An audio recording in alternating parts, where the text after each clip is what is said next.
Well, there is no place that we would rather be on this opening day than at Yankee Stadium in the Bronx, getting set for game number 1 of this long march toward October. It is crisp right now at the end of March. It will be crisp when postseason baseball arrives. These are two teams that hope to be involved and were a year ago. It's the Brewers and the Yankees today on ESPN.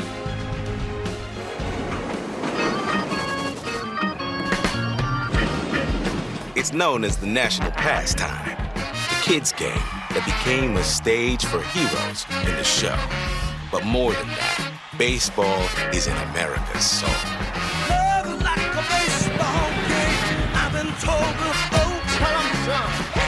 football, knock it out of the park. That ball's hammered to left field, and the bat's flipped. It's out of here. He knew it as soon as he hit it. He got both cheeks into that. When you swing for the fence. Swing and a drive. It is far. It's gone. The turn got him. What a double play. All your cares, all your woes, let them go and get down with the game that's all about going long and coming home. They're going to wait for this shot. It's over. What a story. The greatest day in baseball history. Welcome, one and all. This is opening day. Now, hit it.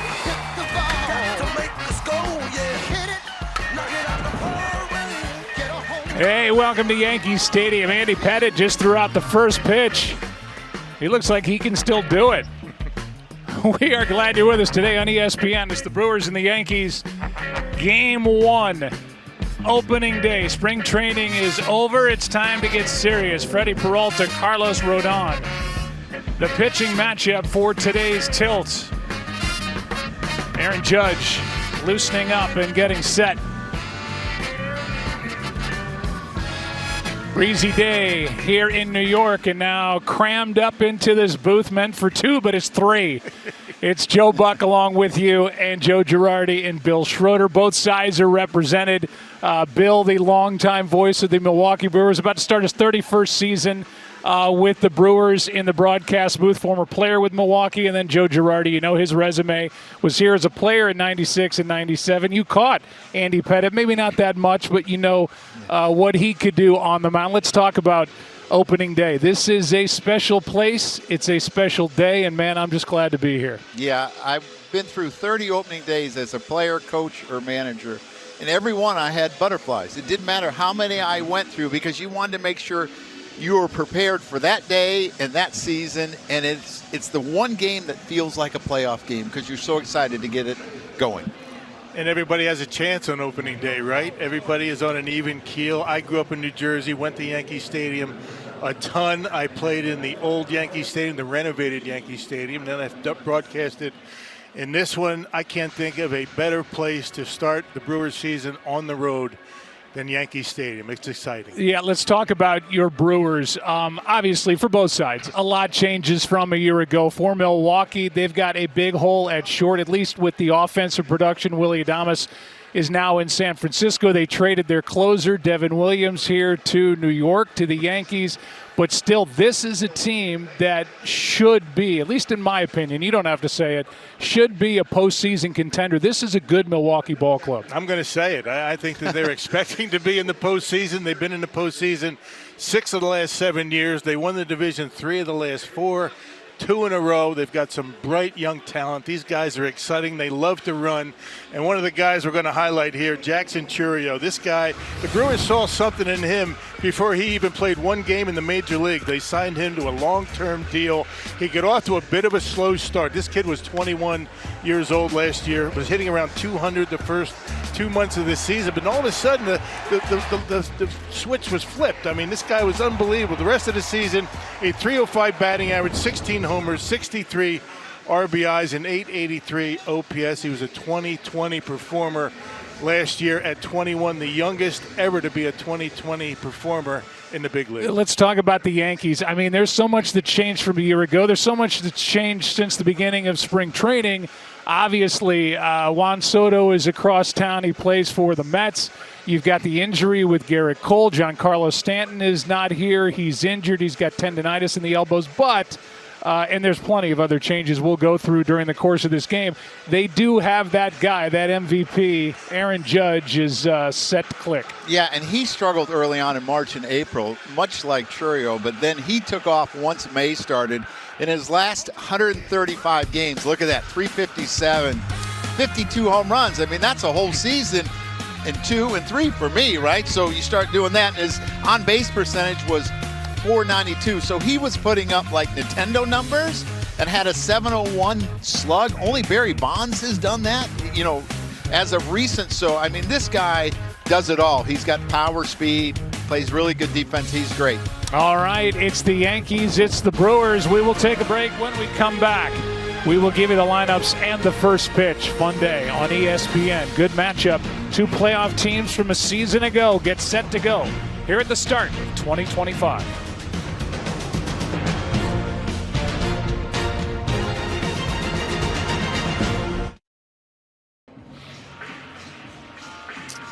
As we welcome you back to Yankee Stadium, we at ESPN are going to start this game the best way that we can by paying tribute to the wonderful Bob Uecker. In some ways, the patriarch of the Brewers family and organization, the beloved Milwaukee-born voice of the team, passed away in January at the age of 90. From Yankee Stadium in New York, it's the Brewers and the New York Yankees. Here he comes, 1-2. Swing and a miss! A swing and a fly ball, right field and deep. Get up and get out of here. Gone! And that was no cheapie, folks. That ball was really hit. Around third, a throw and the Brewers win! Hey, what a ball game!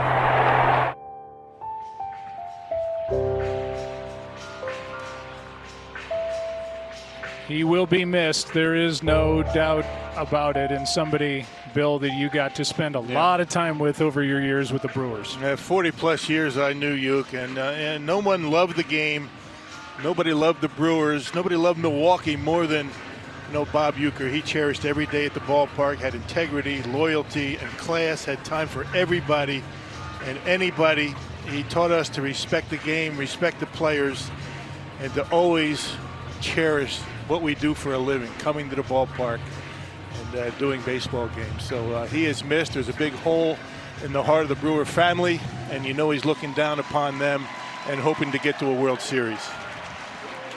Well, the Yankees take the field, and we will keep Uke in our thoughts today. And I know that they are going to honor Bob all season long with the Brewers, have his autograph out in center field in the grass, wear a patch on their uniform, and pay tribute to a great, great man. Pat Murphy is the reigning manager of the year, and Aaron Judge, who can cast a long shadow out in right field, is getting set to go. Bill, why don't you take us through the Brewers starting lineup, and we highlight Christian Yelich, who was an all-star a year ago before he had to have back surgery. Yeah, not a lot of changes from a year ago. A lot of young players that they're expected to pick up where they left off a year ago. Got Vinny Capra in the starting lineup today because of the left-hander. But Christian Yelich, I mean, the 2018 MVP, he was on his way in 19 and broke his kneecap at the end of the season, cost him the MVP. But he was really swinging the bat well a year ago. Then July came around. He had a back issue, ended up having surgery. But still, the young players for the Brewers were able to step it up, and the Brewers won the division by 10 games. He had a really good spring. He's feeling good. That back is at 100%. Let's talk about Carlos Rodon, Joe Girardi, a guy who is in year 3 of a 6-year deal and had a rough first year, but was much better a year ago. Yeah, he took the struggles of his year in 23 and became a complete pitcher, adding his curveball and his changeup, and his changeup has been really good. His signature pitch is still that slider where he gets a ton of strikeouts on, but he's learned to mix pitches better because hitters are starting to hit four-seamers up in the zone. So he can't just throw that anymore. Here is Jackson Churio, who shakes the hand of catcher Austin Wells. Our home plate umpire for today's game, Marvin Hudson, and away we go. Jackson, who just turned 21 years old in March and had that 2020 season at the age of 20. How will he start his 2025 season?